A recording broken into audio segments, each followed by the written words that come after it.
Welcome back to the Pump YouTube channel. In today's very special episode, the Pump team got the chance to meet up with Dr. Tin Minh, a fantastic psychiatrist from the Gatineau, Quebec region, to see what he's up to on a day-to-day basis, from cases to work around his office. So buckle up and get ready for a day in the life of a psychiatrist, brought to you by Pump. Alors bonjour, ici c'est Dr.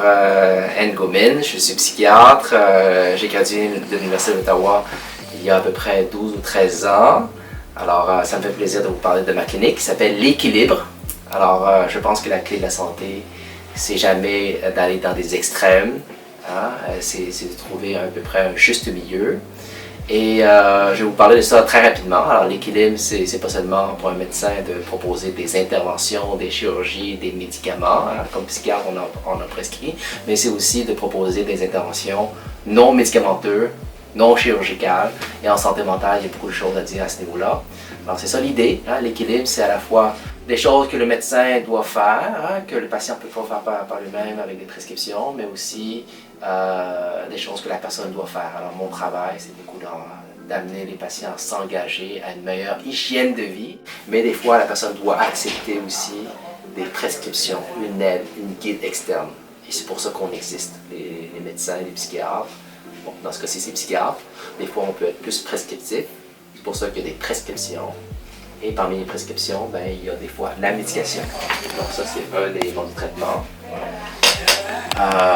Mais il y a des prescriptions de mindset aussi, de psychologie. Souvent de lâcher prise, de relaxation, d'acceptation. Et il y a la question de soutien. Donc, comme vous voyez, il y a des éléments de bio, psycho, social et hygiène de vie. Si tu restes assis sur ton cul, tu vas avoir un rétablissement de cul. Tout ça qui veut dire que c'est pas de ta faute si tu as un problème de santé mentale. Personne court après les problèmes de santé mentale. Là. Mais tu es responsable, pas de ta maladie, mais tu es responsable de ce que tu fais de ta vie malgré ton problème de santé mentale. Fait que pour moi, c'est ça le rétablissement. C'est qu'est-ce que tu fais de ta vie malgré ton problème de santé mentale. Puis là, on s'entend, on veut avoir une vie remplie, on veut avoir une vie qui est enrichissante. Là. Fait que c'est qu'est-ce que tu fais pour accéder à tout ça. Pour moi, c'est ça le rétablissement. Je m'appelle Jason Robillard, je suis intervenant par aidant depuis maintenant 8 ans. La différence entre un intervenant et un intervenant par aidant, c'est que le par aidant utilise son vécu expérientiel comme outil de travail principal. Ce que ça veut dire, c'est que j'utilise les défis que j'ai surmontés, les obstacles que j'ai surmontés pour inspirer, susciter, semer l'espoir. Parce que l'espoir, c'est le catalyseur du rétablissement. S'il n'y a pas d'espoir, il n'y a pas de rétablissement possible. Donc, pour te faire une longue histoire courte, j'ai vécu mes premiers épisodes dépressifs suite à un diagnostic de bipolarité quand j'avais l'âge de 20 ans. Puis par la suite, je me suis isolé pendant une période d'environ 3 ans. Parce qu'il n'y avait pas de texto, pas d'amis, pas de sortie, pas de téléphone pendant 3 ans. Parce que je sentais comme si j'étais une copie pâle de quelqu'un qui me ressemble, je me reconnaissais plus, je pensais que plus rien ne serait jamais pareil, que je ne redeviendrais plus jamais comme avant. Je me sentais comme si j'avais ce que j'appelle le cancer de l'âme. Quand tu te sens comme ça, tu perds ta couleur, tu perds ton identité, puis tu penses que tu vois plus d'espoir, tu vois plus de solution. Puis c'est là que j'ai entendu parler justement de la paraidance, ce que je fais aujourd'hui depuis maintenant 8 ans. Fait que dans le fond, en quoi ça consiste, c'est que j'utilise mon vécu expérientiel pour inspirer, susciter l'espoir comme que je nommais tantôt, mais en même temps, ça m'aide dans mon rétablissement à moi, ça fait partie de mon cheminement de transmettre aux autres ce que moi je passe au travers pour les inspirer en fait. J'ai réalisé que de donner un sens aux obstacles qu'on a surmontés, aux défis qu'on a vécus, tout arrive pour une raison.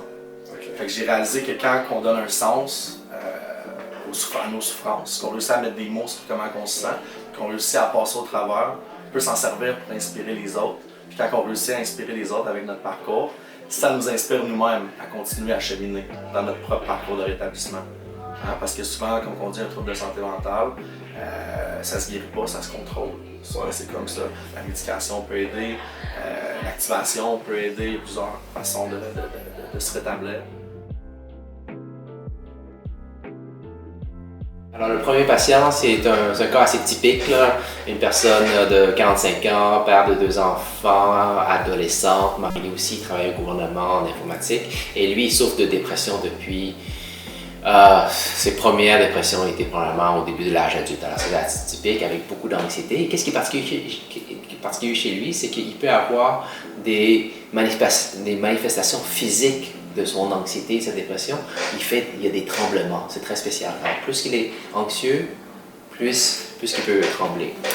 Et ça a été très difficile pour les différents psychiatres qui l'ont traité à travers les années. Il a probablement essayé tous les médicaments possibles. On est même rendu... c'est vraiment triste son histoire parce qu'il voulait même mourir. Il cherchait les façons de mourir sur Internet. Et dans la dernière année, je suis son médecin. Et par chance, il est resté en vie.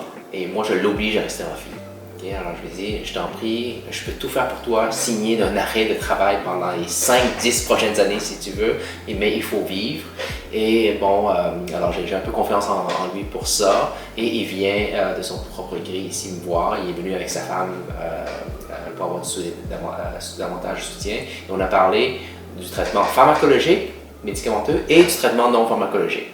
Mais il a essayé plusieurs médicaments dans le passé et on est rendu à des vieux médicaments qu'il n'a jamais pris dans le passé. Alors, c'était une consultation pour parler des options, un peu le dernier recours et aussi d'un traitement que vous n'avez peut-être jamais entendu parler. C'est la sismothérapie, la thérapie de choc. On voit dans les films, mais le patient lui-même, il trouvait ça un peu barbare, il trouvait ça invasif, il ne faut pas considérer ça. Mais c'était une occasion de plus avec sa femme de lui expliquer à quel point ces vieux traitements-là ont encore leur place de nos jours pour redonner l'espoir et pour traiter la dépression très sévère. Évidemment, je l'ai amené à parler, à continuer à s'engager dans les moyens non pharmacologiques. Là, on a passé du temps à voir qu'est-ce qui l'intéresse dans sa vie. C'est un programmeur, mais il doit faire plus que programmer sa vie. Alors je lui ai dit, regarde, t'es très déprimé, mais essaie de te reconnecter à tes vieux amours, à la musique, à un sport particulier, des choses comme ça. À prendre le temps de vivre le moment présent, malgré la détresse, malgré la tristesse, malgré le mal-être.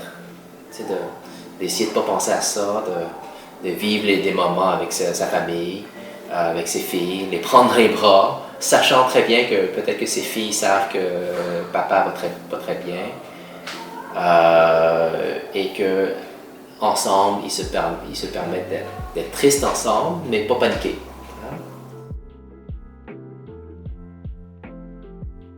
Alors, le deuxième patient, c'est un cas très intéressant d'un patient assez typique pour moi dans mon travail, c'est le pain et le beurre. C'est un patient souffrant de schizophrénie. Il a à peu près 35 ans, souffre de cette maladie-là depuis au moins une quinzaine d'années. Il va beaucoup mieux, parce que dans le passé, il consommait beaucoup de substances. Et peut-être que c'est ça qui a déclaré sa maladie. Et maintenant, depuis plusieurs années, il ne consomme plus. Il y a beaucoup de soutien. Lui-même a pris la décision d'avoir un suivi avec les NA. Lui-même a décidé d'impliquer sa famille. Et en fait, je suis content que vous étiez là, parce que c'est la première fois que je voyais autant de membres de la famille lors d'une rencontre de famille. Alors, son frère, sa soeur, ses 2 parents étaient là. Et c'est ça, on a parlé de différentes façons pour que le patient puisse garder un espoir. Parce qu'on lui donne le meilleur médicament qu'on a en psychiatrie pour traiter la schizophrénie et ça fonctionne partiellement et en plus, ça lui donne plein d'effets secondaires. Alors, si on met tout le paquet, on met tout l'espoir sur les médicaments et ça fonctionne moyennement bien et ça cause des problèmes, des effets secondaires, bien, on peut rendre les patients déprimés. Alors, il faut trouver d'autres façons, d'autres stratégies pour leur donner des espoirs et c'est dans ce contexte-là qu'on lui parle d'autres façons qui pourraient gagner en estime de lui. Qu'est-ce qu'il peut faire d'autre s'il ne peut pas aller à l'université? Parce que c'est un espoir qu'il a depuis des années. Comme tous les jeunes, il veut aller à l'université, faire une carrière. Alors dans son cas, on lui a présenté un père aidant. Ça veut dire un autre patient qui a eu la maladie et qui s'en est sorti. Et depuis des années, je lui ai dit que c'est possible que lui-même puisse utiliser tout son vécu expérientiel, le fait qu'il s'en est sorti de sa maladie, pour pouvoir donner l'espoir à d'autres patients. Alors, c'est un peu difficile, parce que Cette personne-là, il a bien voulu vous avoir dans l'entrevue parce qu'il aime ça s'entourer de jeunes avec plein d'espoir qui va à l'université. C'est quelque chose qu'il a comme ambition depuis des années. Et c'est ça, c'est difficile de le distancer de cet espoir-là original. Alors c'est dans ce contexte-là qu'on lui parle de ça. Puis il y a d'autres choses que j'ai fait aussi à travers les sessions. J'ai même joué au ping-pong avec lui pour lui rappeler que l'activité physique, ça amène les gens à se changer les idées. Je l'invite à participer aux activités ici du centre, à donner des ateliers. C'est un monsieur qui fait du genre de art martial Qigong, là. Alors je lui ai encouragé de venir ici pour offrir des ateliers à d'autres gens. Et il n'a pas saisi l'opportunité encore, mais en psychiatrie ou en santé, l'idée c'est pas toujours avoir le traitement efficace du premier coup, c'est d'en parler, d'être patient, d'être persévérant et d'avoir de l'espoir. Et c'est vraiment important ce sujet-là, l'espoir, quand on traite de santé mentale, parce que la société voit la santé mentale comme des maladies chroniques sans espoir, des gens très désespérés, suicidaires, malades, très malades, comme on voit dans les films. Et ces patients-là, ils s'approprient cette idée-là que ça les déprime.